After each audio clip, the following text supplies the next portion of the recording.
a moment to think about how you are sitting right now. Would you consider it to be healthy? StrainLess is a system designed to reduce the negative health effects of working at a desk for an extended period of time. This product can be used by students, office workers, and anyone else spending hours staring at their computer screen.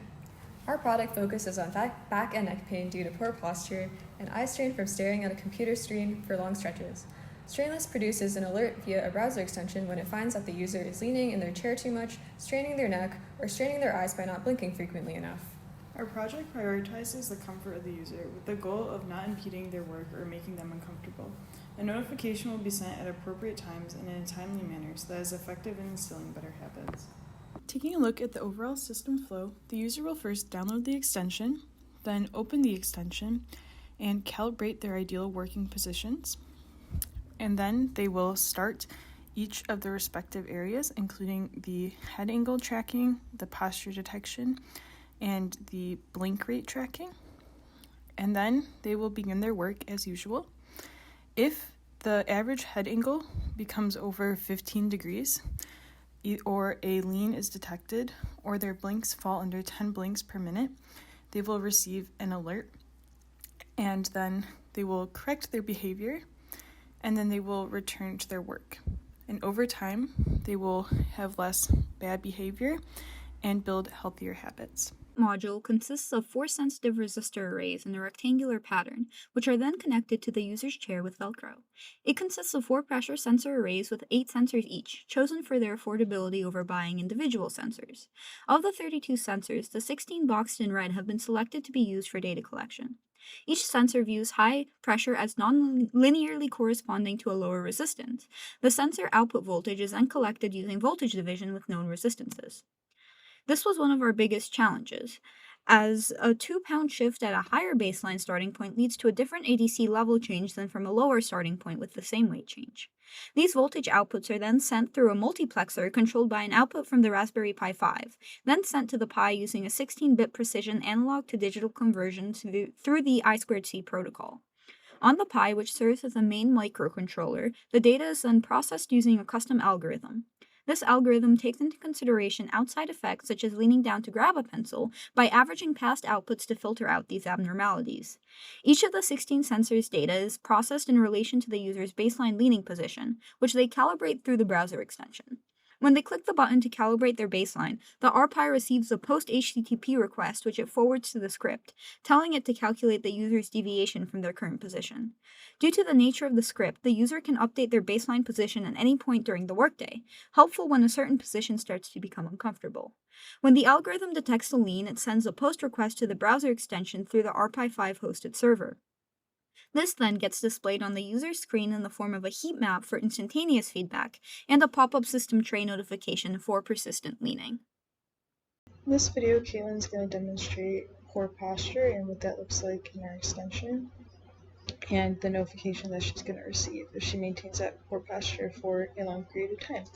So the heat map in the extension is going to show instantaneous feedback. So we see if she's leaning towards the left right now, and that red oval on the left lights up indicating this.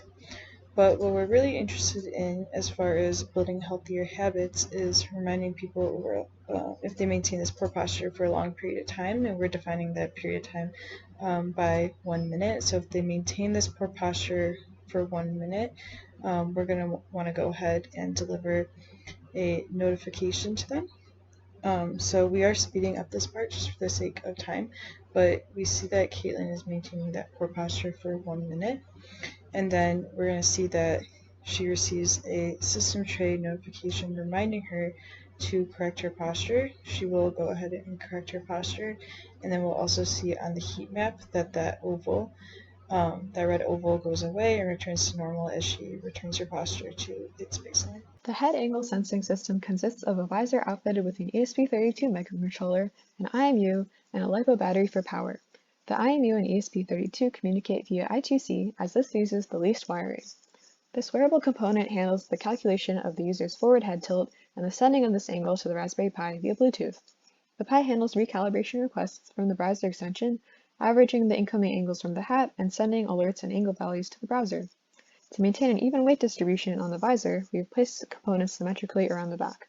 We created mesh pockets to give the IMU and ESP32 good airflow, and secure them with straps to reduce artifacts as the user moves around. The Bluetooth connection between the ESP32 and Raspberry Pi is made as soon as the startup script on the Pi is run. The user can open the extension and calibrate their upright head position, which sends a server request that the Pi uses to treat the user's current head position, averaged over a couple seconds, as the new 0 position. Alerts are sent when the user's average forward head tilt over 1 minute is greater than 15 degrees with respect to their calibrated position. This threshold is chosen because the force exerted on the base of the neck when tilting 15 degrees forwards is approximately double that of an upright position. While the calculated angle updates at 10 Hz to stay accurate, we only transmit to the Pi at 2 Hz to keep our power consumption low. To calculate the user's head angle, I used a 1D Kalman filter to integrate the readings from both the IMU's gyroscope and accelerometer. The Kalman filtering, after some tuning, allowed for the angle estimations to not drift up or down over time, which is a problem commonly encountered in gyroscope-based applications. The filter, along with additional low-pass filtering from taking moving averages of the data, also help decrease noise in the calculations from small vibrations and shakes.